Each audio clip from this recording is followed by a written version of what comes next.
It's a crisis as 1 in 4 Black trans youth attempted suicide in 2022. New study.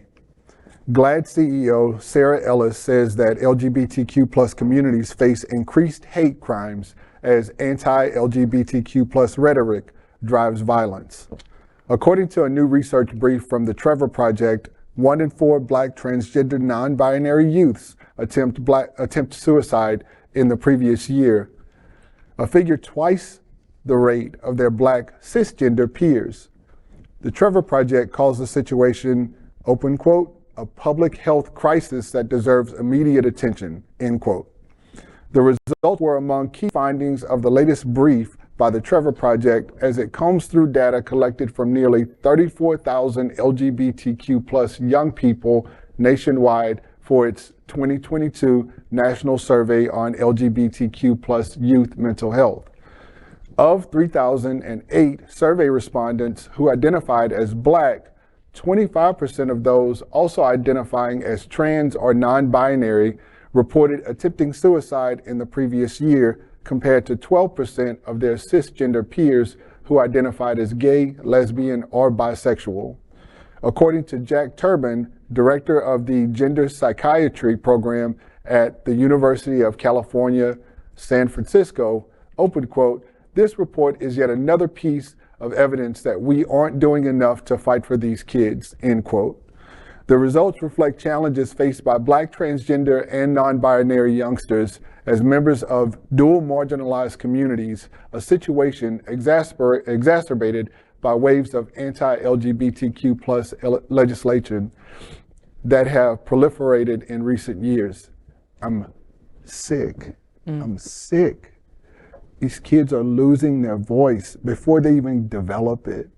They're not being seen, and it's compounding effects.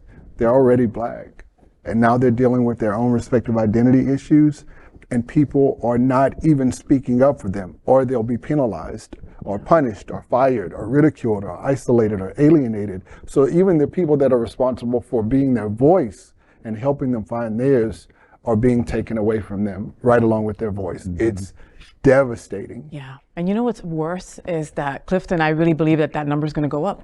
It like you know, 1 in 4 is disgusting. Right. I mean, it's like this. I mean, ridiculously crazy. But that number is going to horrible that I'm thinking as I listen to the story of this statistical report at Trevor Project. I was just talking about Larkin. At least he's white. Wow. Yeah, and I mean, you're absolutely right, Al. And you know, the thing about it is, like, a lot of us can get behind this and be really revved up and rally and like be upset. But you pointed it out. We're not voting. We're not using our voice in order to make this respective change. And in order for these kids to actually find a way, we're still responsible. The aunts, the uncles, you know, the community itself is responsible for reaching out to them in order to try and provide them with another way of connecting with not only themselves but support, in order to keep them away from trying to escape. Yeah. You know, who's not upset by this is Republican lawmakers.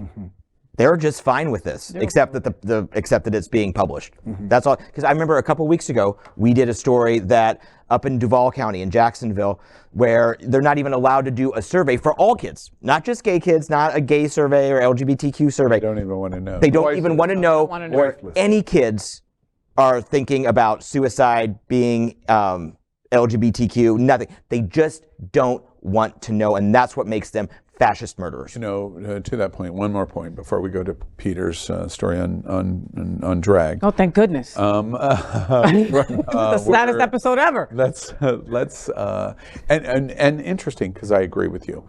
I sat in a management meeting today, and one of the things that was talked about is, gosh, Queer News Tonight is just really... What a downer. Really...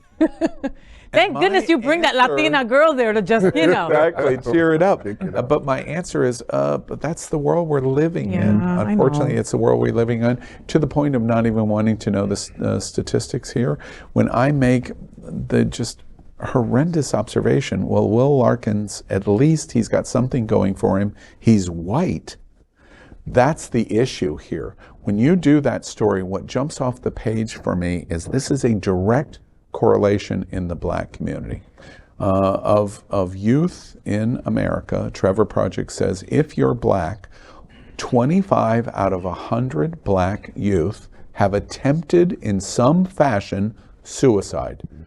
Holy crap! If you're trans, rather, holy crap! In terms of that number, if you're a black trans person, it's gone up 37%, Al, in 3 years. Yeah, and of course, with what we're watching, you contrast that number directly to the broad cisgender black community, which has its own set of problems. It's 12 out of 100. That is so critically important because you're now not comparing to black, you're not comparing to Latino, you're not comparing to white, you're comparing black to black. Yeah. If you're cisgendered black, 12 out of 100 have attempted to commit suicide last year.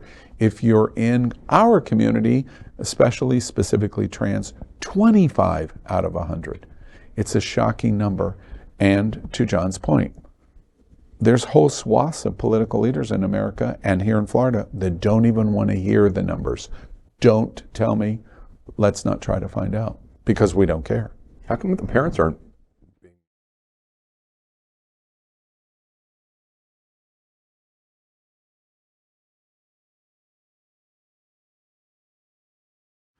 LGBTQ plus news is vital for our community and for the broader world as a whole.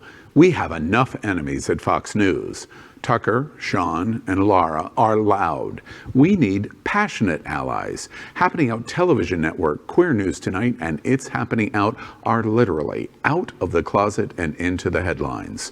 Our community needs your support. Like this broadcast and subscribe now to ensure the growth of the entire LGBTQ plus community.